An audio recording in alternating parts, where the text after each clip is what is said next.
Hello everyone and welcome back to my another new video.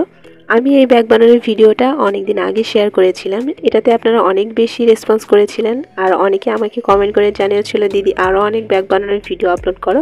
তবে এতদিন বলতে পারেন আমার আলসেমির কারণে আমি ব্যাগ বানানোর ভিডিও আপলোড করতে পারিনি। তাই ভাবলাম আজকে যে ব্যাগটা বানিয়েছি সেই ভিডিওটাই আপনাদের সাথে শেয়ার করি।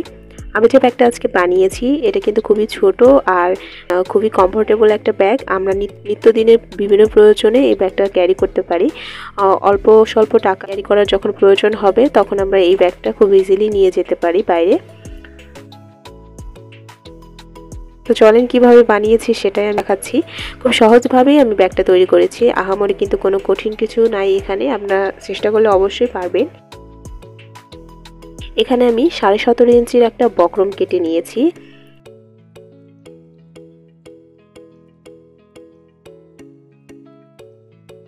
আর চওড়াতে নিয়েছি আমি 6.5 ইঞ্চি। আমি আমার ফোনের সাইজ অনুযায়ী ব্যাগটা বানিয়েছি। আপনাদের ফোন যদি এর থেকে বড় হয় তাহলে আরেকটু বাড়িয়ে নিয়ে বানাবেন, আর যদি ছোট হয় তাহলে এই সাইজে বানালে কোনো সমস্যা নেই। আমি যে ব্যাগে আলাদা আলাদা 3টা ভাঁজ দিয়েছি সেটা 4 ইঞ্চি নিয়েছি, একটা 7 ইঞ্চি নিয়েছি মাঝেরটা, আর শেষেরটা নিয়েছি 6 ইঞ্চি। আপনারা এখানে কম বেশি করে মাপঝোঁক দিতে পারেন, সমস্যা নাই। আমাদের 3টা কাপড়ের টুকরা লাগবে। এই বক্রমের সাইজের থেকে একটু বেশি করে আমি 2টা সুতির কাপড় কেটে নিয়েছি। এখানে আমি ফ্রন্ট পার্টে যে এক্সট্রা কাপড়টা ব্যবহার করেছি অর্গানজা, সেটা আমারই এক জামার কিছু অংশ বেঁচে গিয়েছিল, সেটা দিয়েই উপরের দিকে 2টা কাপড় দিতে হবে, একটা সুতি আর একটা হচ্ছে এই যে অর্গানজা যেটা, সেটা প্রথমে আমি সুতি আর অর্গানজাটাকে মেশিনে সেলাই দিয়ে সিকিউর করে নেব, এতে আমার কাজ করতে সুবিধা হবে। আটকানো শেষ। এখন আমি মাঝে বক্রম দিব আর তার উপরে আমি ভেতরের যে কাপড়টা নিয়েছি সুতি সেটা বসিয়ে দেব। আপনারা আশা করছি আপনারা দেখেই বুঝতে পারছেন। আমার ভিডিও আপনারা কে কোথা থেকে দেখছেন অবশ্যই কিন্তু সেটা কমেন্ট করে জানাবেন।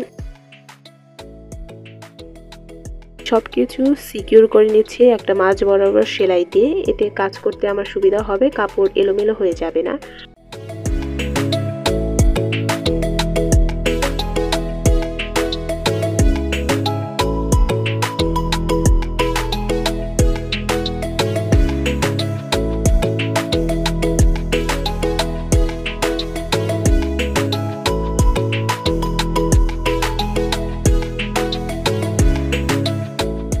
এখন আমি এভাবে সব সাইড থেকে ভাঁজ করে মেশিনের সাহায্যে সেলাই করে নিব।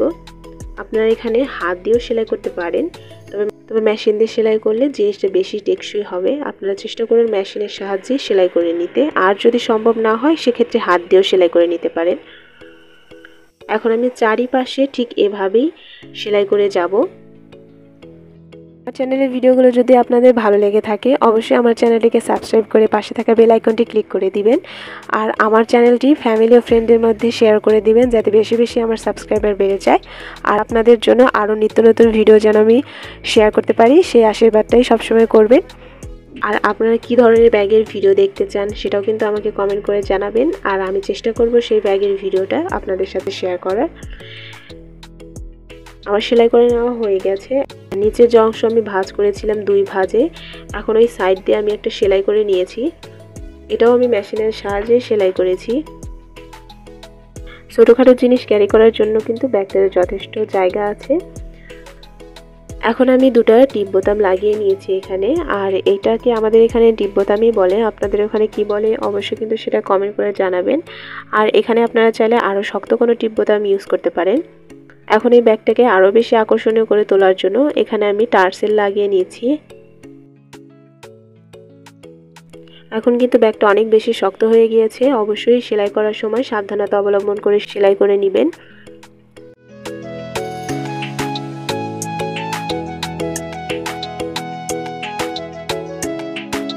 এখন আমি এরকম একটা ফিতা লাগিয়ে নেব, এটা কিন্তু বাজারে আপনারা কিনতে পারবেন, আর যদি সেটাও সম্ভব না হয় তাহলে উলের সুতা পাকিয়েও আপনারা এখানে ব্যবহার করতে পারেন।